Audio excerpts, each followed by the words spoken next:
Thanks so much for talking with me today about your campaign for Portland School Board. And I just want to start off by asking you to talk a little bit about who you are and why you're running, and basically why voters should vote for you. I am a Black Indigenous mom. I'm born and raised here in Portland. I also went through Portland Public Schools myself. I'm Madison now McDaniels graduate. Go Senators. I am also a parent of 2 kids in PPS. I have one at Rosa Parks and one at George Elementary, and I currently also work at Rosa Parks and live in the community. I have a background in social work and mediation, facilitation, and now I'm helping out at the school in the front office. I think I understand all the different layers of PPS, having been a student, a parent, a staff, and just living in the community and as an advocate for so long, that I think my experience and just general lived experience, even as being born and raised here in Portland and knowing the historical changes that our education system has gone through here, bring a nuance that right now the board doesn't have. Simply, there's no one on the board that has kids currently going through the school system as we speak. And I'm also the first classified employee or former classified employee to ever run for school board. So that's also kind of fun. Okay. And in terms of, oh, actually, Teresa's joining us. So here we go. And this is, she was joining. Hopefully, she might be having some connection issues, but hopefully she'll be able to join us. Oh, here she comes. And Therese Bottomley is our Vice President of Content and also a member of the editorial board. So as a born and raised here, I'm also, I've been advocating as an organizing probably for the last, 8 to 10 years. I helped organize and co-found Mom Block, which is a mutual aid and advocacy group. We helped to plan and throw the Safe Schools rally at the school district a few weeks ago. And we had a great turnout. We even had some people from the district there and supporting us and helping us to make sure that it stayed safe and that it was well attended and really well thought out. So we were intentional in having that be a voice for BIPOC staff and students, and we really felt like we did a good job on capturing the voices. So I want to ask a little bit more about your decision to run and what you bring to the board. And just to go back to one thing, I think you had mentioned that there aren't board members, or I might not be recalling it correctly, with people who have kids in the school system right now, although I believe at least. Oh yes, Miss Lowry did, Director Lowry does. Oh, that's right. And I think Andrew Scott also has kids in the system. Right, those two, yeah, because I think everyone else has graduated kids. Right? Has moved out, right? Okay, great. I feel remiss in my statement. Yes, my West Side colleagues I don't know as well as my. No problem. So talk a little bit about just what your priorities would be if you were elected to the position. I'm a deep believer in equity, as I think when all students get what they need, it actually helps raise everyone up. So I definitely want to keep the board going on. They're kind of navigating a path using the RES-J, the racial equity and social justice model that PPS has created. And they're definitely steering the boat in that direction. I just want to make sure they stay on the right path and remind them of all the voices that maybe they're might be forgetting or leaving out. So I definitely want to be that voice. I also want to be like a connection. I believe there's a big disconnect between our staff and our district staff and our parents and our staff and students and staff. I kind of want to help be a connection because I've kind of been one of or all of those pieces at once. So I kind of know how everyone feels in this situation, especially during a pandemic. I mean, I'm parenting 2 kids, I'm working in the school, and it's a lot. I mean, I think I bring the perspective of both sides. Even at work, I'm able to say, well, that's not going to work as a parent. There's no way we're going to be able to, parents cannot do that. There's a lot, teachers are having it hard, parents have it hard, everyone has it hard, but just bringing the perspective of what it really is to be a parent and a community member during this crazy time. Mm-hmm. And, speaking, so one of the biggest questions was about returning to school, to in-person instruction. What's your take on where PPS ended up in kind of its plan for its hybrid plan, and just whether you think that that is sufficient, insufficient? What is your overall kind of assessment of that?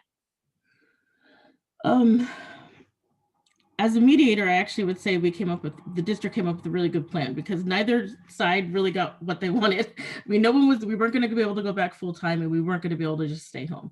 So I think they came up with the best possible plan they could. There's definitely holes and gaps with kids both in school and kids that had to stay home. I think we are doing a good job of taking things as they come. We did as much planning as we could, and now we're doing a good job of navigating the daily chaos that comes with having schools open during a pandemic. I do think we could have done a better job on listening to some, our marginalized communities, because those are frankly, the schools that have the lowest attendance rate for in-person are the schools in the marginalized communities. So I would say, using that information, that's what we need to use going forward to plan for a robust and rigorous fall, because I fully believe that we'll be back to 80, 90% capacity in fall, knowing that we probably will still have some students and families that need or choose to stay home for whatever reasons they need. So we should have some kind of CDL plan or a creative plan to help people stay at home, whether we do our first PPS online school and those kids are all placed not by neighborhood, but just because of their circumstances. There's got to be some creative ways to think outside of the box to let the kids who need to stay home, but to also get everyone else back in school safely. So that's my thoughts. I think we're doing what we can. I would have loved to have the 9 weeks off to all of us to keep planning to make fall even better, but we couldn't. So we're making do with what we have. And I'm just hoping with the summer academies and the fall term, we can get some of our really transition grades at least feeling more comfortable about going, the kindergarten, first graders, the sixth graders, the freshmen. I have a fifth grader right now, so I can really feel that he's so nervous. He hasn't been in school since fourth grade. So jumping back in and going to middle school that first day is going to be really hard. So I'm hoping that we think about how hard it is for kids that haven't been back in school for a long time, and maybe do some slow, gradual steps into getting into that building. Mm-hmm. And is there something that you would have liked to have seen the school district do over the past year to kind of make sure that there aren't, some of the learning gaps that we're seeing now, or to have done more during CDL that you think should be applied toward the fall semester? The parent side of me says, of course, they could have done, extra groups for the kids who need extra help in reading and math, and we could have, had extra teachers could take extra time and take kids aside. But the staff side of me says that would be really hard. It's very hard to teach kids virtually and to keep them engaged. So I think what we could have probably done a better job on is trying to figure out how to keep kids engaged in a social way, because we've noticed when kids have maybe done things like stay longer than they should in a meet or use that meet code later, they're really just looking for connection. So we could have probably done a better job at having stuff online that wasn't academic. Like, hey, every school has, you have to have 4 clubs. Like, somebody volunteer to run a club. And anyone can run a club. It doesn't have to be a teacher. It could be an aide, a gym teacher, a secretary, but have some non-academic social experiences for the kids, because that's really what they're craving. I mean, they're on screens all day already. So adding an extra half hour to have some fun wouldn't be so bad. The social emotional, it kind of ties into social emotional learning. You can sneak that into clubs and games without it sounding like you're doing zones of regulation, which my son is always like, ah. But if you stuck it in there, I bet you could get it by him and he wouldn't even know he was having fun and talking about his feelings. Mm-hmm, mm-hmm. And is there, and it sounds like you are supportive of the idea of, a return to in-person instruction as full as possible, while ensuring that there still is a robust CDL component for those families who choose to stay home.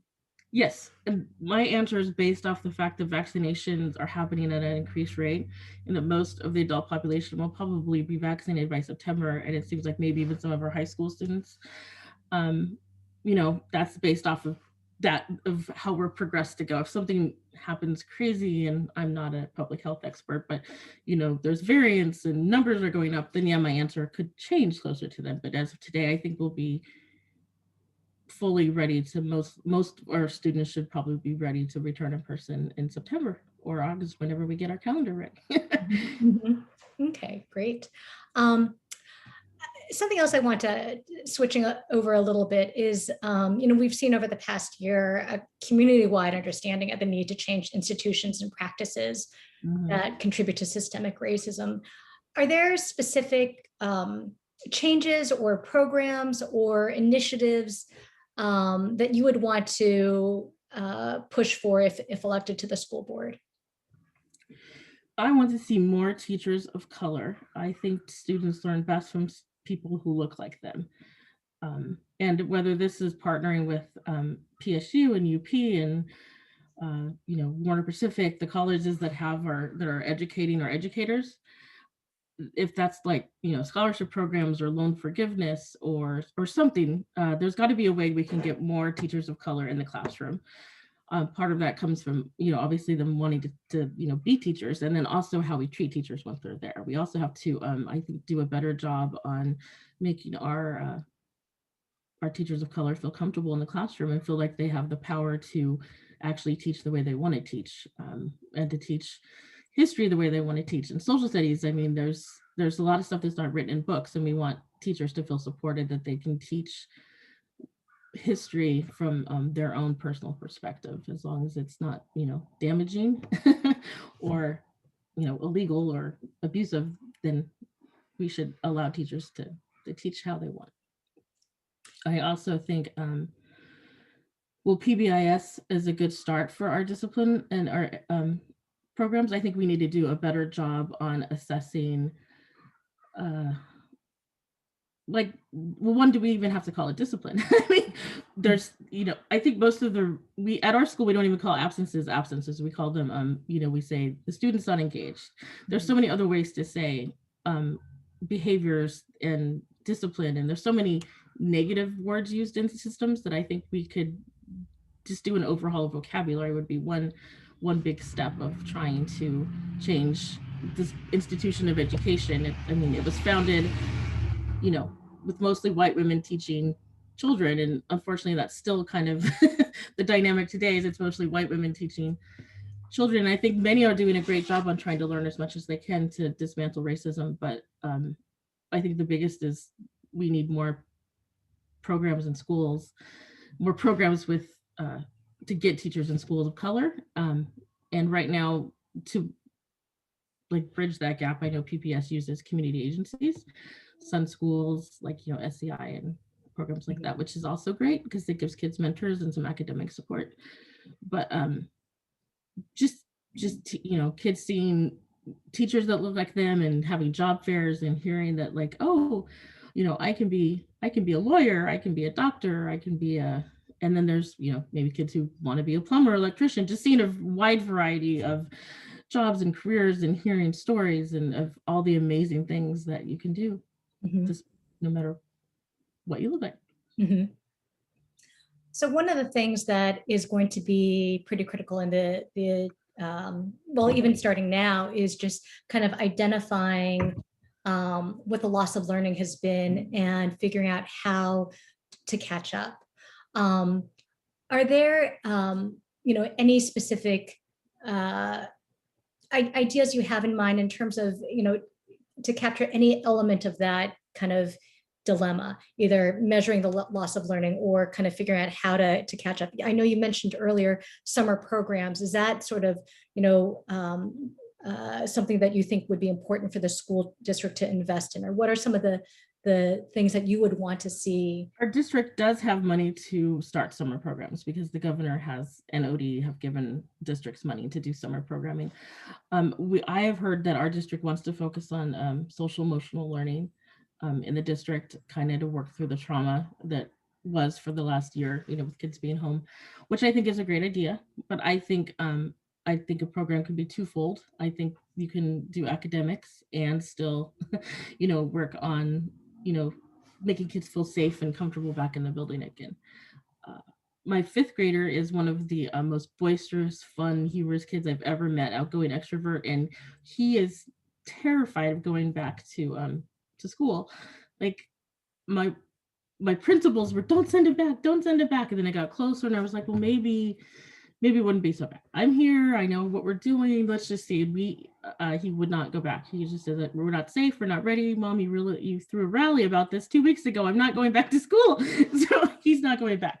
But just the thought, he's so nervous about it. And I don't think we're not a family who lives in fear. So I think we're pretty pragmatic. So if I'm thinking of families that might have more fears than we do, and he's this scared, and we have so many privileges that many other families don't. I can only imagine how scary it is. So I can see why maybe we do have to address some of the trauma first, because I don't think kids can probably learn or absorb any new information until we kind of make them feel safe and that they're taken care of again. So I think the summer programs would be great to like get them in the building again, just to feel like, oh wow, this is actually in school. I'm not doing school in my bedroom.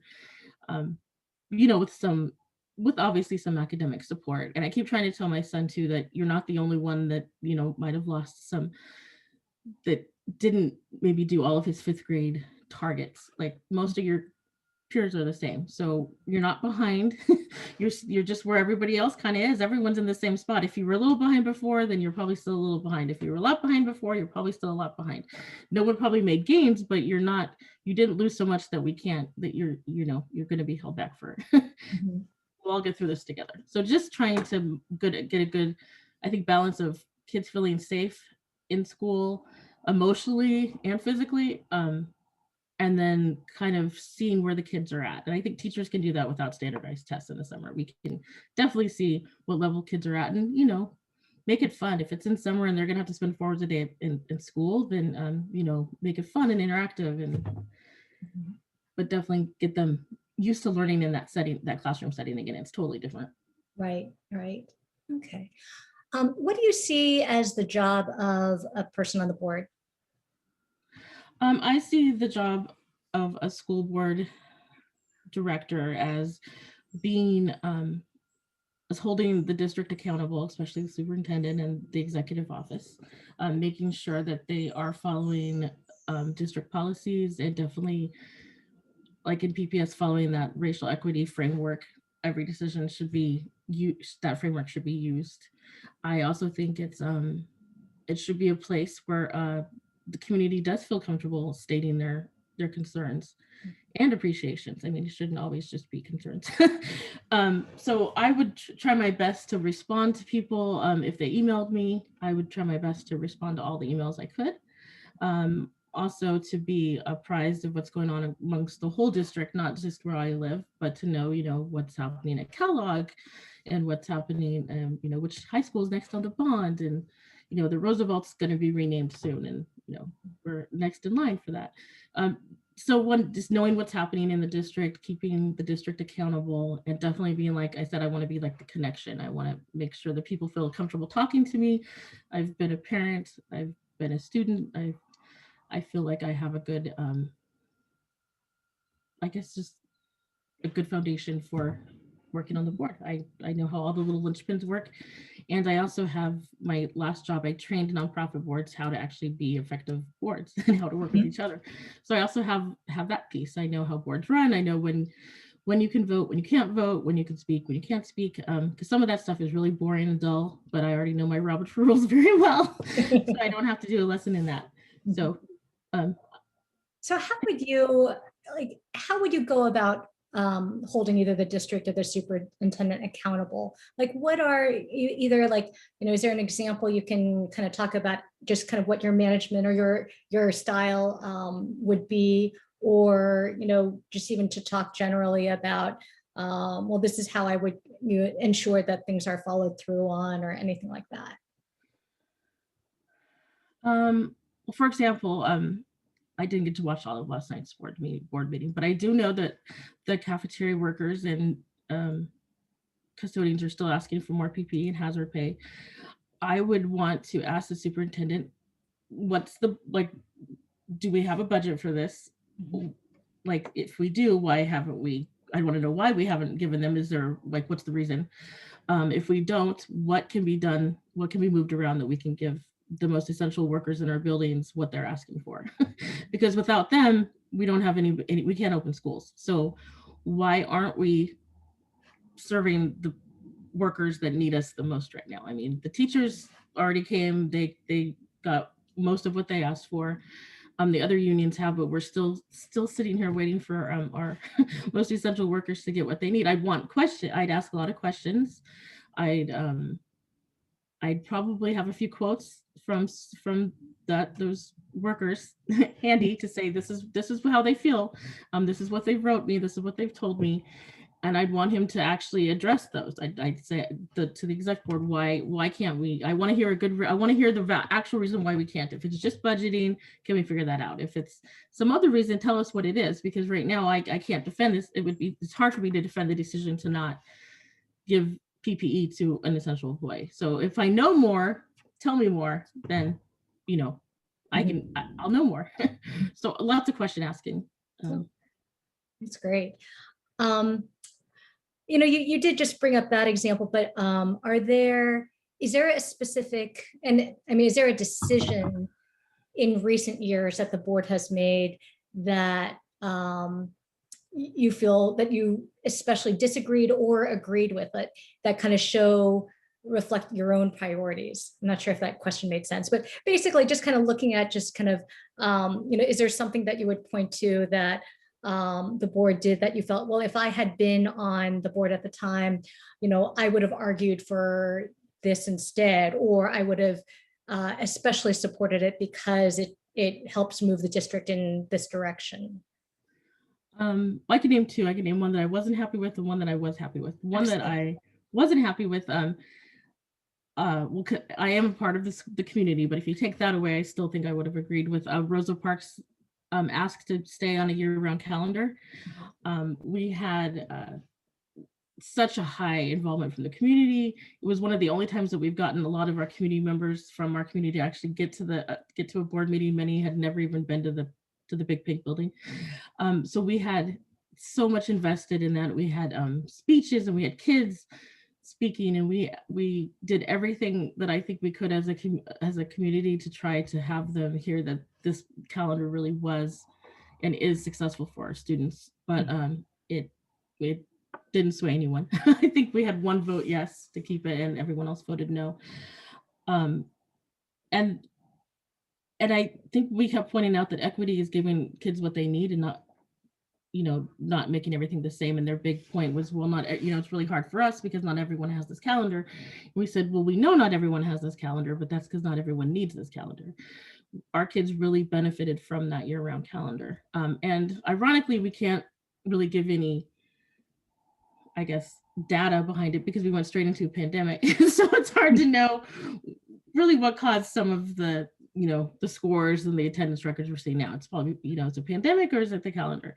So we can't really say, come back and say, oh, well, we know the calendar caused this much detriment to our community, because we don't. But we do know that it was hard because we also lost Ms. Newsom, our very long tenured principal, that same year. And it was just a lot of trauma for our community. One decision that I agreed with after being in the contentious, down in the kind of fighting with the community, was the access and pioneer issue. When it first came out, I actually was the special ed PTA president, and we did an invitation to Superintendent Guerrero, and a bunch of board members and people were like, oh, they're not going to come. We're just going to have our little PTA meeting. And then he showed up with like 5 people. And so he actually sat there and he answered our questions about why the decision was being made. And that was just kind of the start of the months-long process. They didn't necessarily have, it was more to them listening. He did answer a few questions, but as you know, it lasted like several months going back and forth. And then the board and the superintendent decided to let Pioneer remain at their school, and then access would be put in Vestal and Lane. And that was a time where I felt that they really did use that racial equity framework and thought about the marginalized communities, and they put them at the front. And I was very proud to be a member of PPS. Hey, I have to jump off, but thank you very much for your time. It's been great to listen to your ideas. So thank you for your time. Sorry, Helen, I have the copyright seminar I have to get to. So No problem. Thanks, Therese. And Jamie, actually, I think I only have really one question left, and that's you're a write-in candidate, which it's a very, very daunting challenge. Can you talk about why you didn't initially file and the decision now to run as a write-in candidate? I jokingly, I always say if I was given $100 every time someone asked me to file, I probably could be vacationing in Hawaii, because I was asked often this, from January to, when you could file. And I was pretty much, no, I'm going to wait. I'll wait. I work for the district, and I really like our health insurance, and my kids need braces. There was always like a little reason, but nothing huge. And we threw the rally, and I had a lot of energy, and I was like, maybe I should go for it. And that was what, March 13th, something around there. Yeah. So we had the rally, and I had a lot of energy, and I thought maybe I will file. And then Monday morning came around, and I saw that a Black woman in my neighborhood actually filed to run. And I was like, oh, well, maybe it's her time. Like I'm out there doing what I do, and I'm going to be there tomorrow, just doing what I do like I did today. I'm going to organize, I'm going to be an advocate, I'm going to keep doing what I do, and let her have her turn. So that was how it kind of ended on Monday, and the week was progressing. And then by Wednesday, everyone else had dropped out, except for Margot and Brooklyn and Tammy. And then somebody else joined that day, Pastor Green. And I was like, okay, this is getting kind of strange, but at least they've narrowed it down from 7 to 4. And then Thursday comes around, and it was one of my first days back in the building. So craziness, because it's so hard to get a building ready for kids right now. So I'm in the building, and my phone starts going crazy at like 3:45, and they're like, you have to get down to the office. Tammy she dropped out. And I said, well, there's no way I could leave my PPS job early to try to race down there, which I'm not going to make anyway, to say, oh, I want to file to run for school board. See you later, boss. So I couldn't do that. I'm like, I guess it is what it is. And then, so the candidates that dropped out called me and said, we weren't comfortable with how this all went. There was a lot of drama around who was going to run and who didn't run. And then it kind of felt like some people were asked to step down when they didn't really want to. And there was so much drama, and a lot of us still feel like you would be a really good representation for the zone. And I said, well, I don't know. I already had told my husband I wasn't going to do it. He seemed a little relieved, but I'm like, I don't want to do it. Really want to bring that up again, because he works 70 hours in advertising. He's got a crazy job. And I'm like, oh, and then the day just kept going. I kept getting more calls. And finally just decided I'm going to talk to the kids and the husband. And so we had family dinner, and my kids, I told them how hard it is to run as a write-in, and that it's not traditional, and it's not easy, and it's harder, and I don't know if it's worth it. And they said, Mom, you always tell us to not do things just because they're easy. So I was like, well, they kind of got me there. So by Saturday morning, I decided that I'd go for it, because I feel like I have a really unique voice. I don't know if I'd go for it right now if we were in the middle of trying to figure out how to return to schools. But I think being a parent and a staff member and a woman of color right now, with all the social unjust in our world, I think I have just a great perspective. I'm a mom. With Mom Block, it kind of makes me realize how much moms do in general, and Black moms really have a lot on their backs. And I kind of want to be that voice. I want to get out there and tell people that moms, can change the world. Whether it have to be by a crazy writing campaign, or just because you're a mom and you love your kid and take care of them. I mean, the skies are the limit, right? We're moms. Thank you so much. I really appreciate this conversation. I just have a couple quick follow-ups, but I'm going to stop recording. But